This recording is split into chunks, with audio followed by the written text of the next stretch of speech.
I'm Kaylee, and this is my review of Kiki's delivery service. Before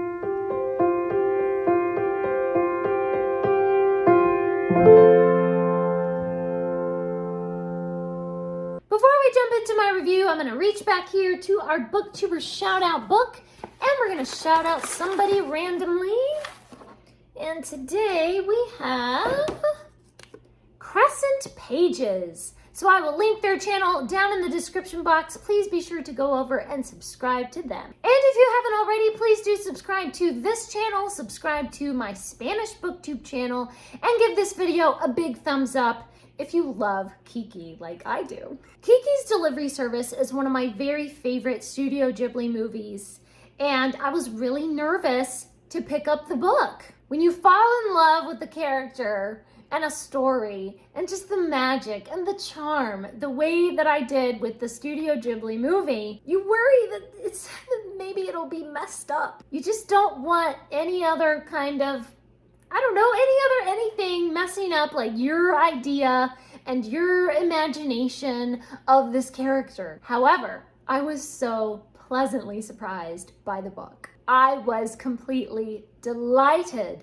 with the book. So in case you didn't already know Kiki's story, Kiki is a young witch and she goes to live in a new town all by herself. She is only 13, but she has to work as a witch as part of her coming of age kind of ritual. She starts a delivery service flying all around her new town, delivering parcels and helping her neighbors and, having adventures.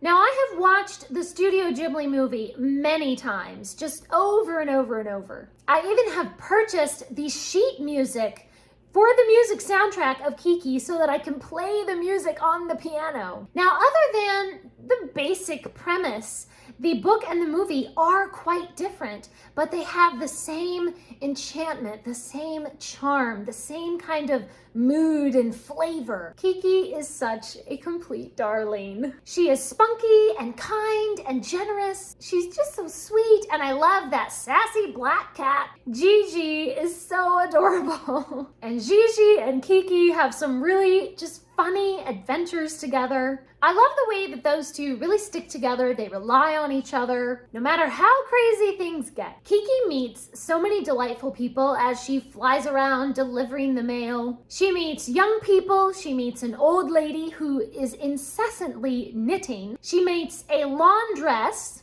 a tugboat captain, and an artist who paints her picture. And of course, her first friend and her best friend is Osono, the baker lady.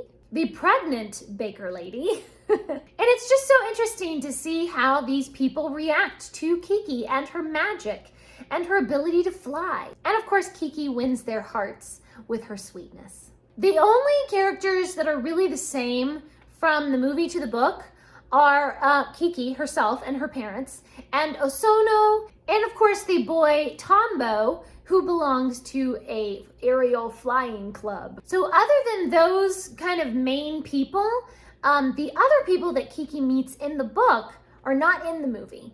And there are people that she meets in the movie, and there are storylines in the movie that are not in the book. However, I didn't mind that. I wasn't necessarily looking for an exact copy of what I had seen in the movie to be in the book. What I was hoping for was that the characters and the mood and the flavor and the charm would be the same, and they were. This kind of felt like, once you get past the first couple of chapters, which is Kiki at home, and then Kiki is leaving her home to go to her new town, pretty much everything after that is different from the movie. But it almost kind of felt just like the continuing adventures of Kiki, just like the further adventures, just new people that she meets, new funny situations that she's in. And so I really loved that. Whether you read the book first or the movie first, I don't think it really matters, because both of them are the same and they're different in other ways.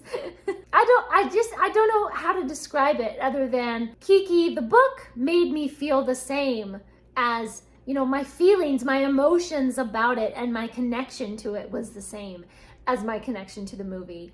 But with all of the delight of discovering new adventures and new people and new things surrounding Kiki.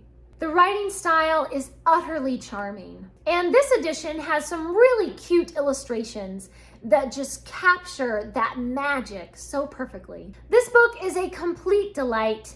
And now I feel, I just finished it and I feel like I just want to reread it again right away and watch the movie again right away. And sit down at the piano and play this movie soundtrack, all the songs from Kiki as well. I don't know what it is, but there's just something that speaks to my soul in Kiki's story, and I can never get enough of it. I'm sure there's probably some kind of psychological component that speaks to our souls and that just feels so relatable about Kiki, but I can't quite put my finger on what it is. Please leave me a comment down below and let me know, have you watched the movie? Have you read the book?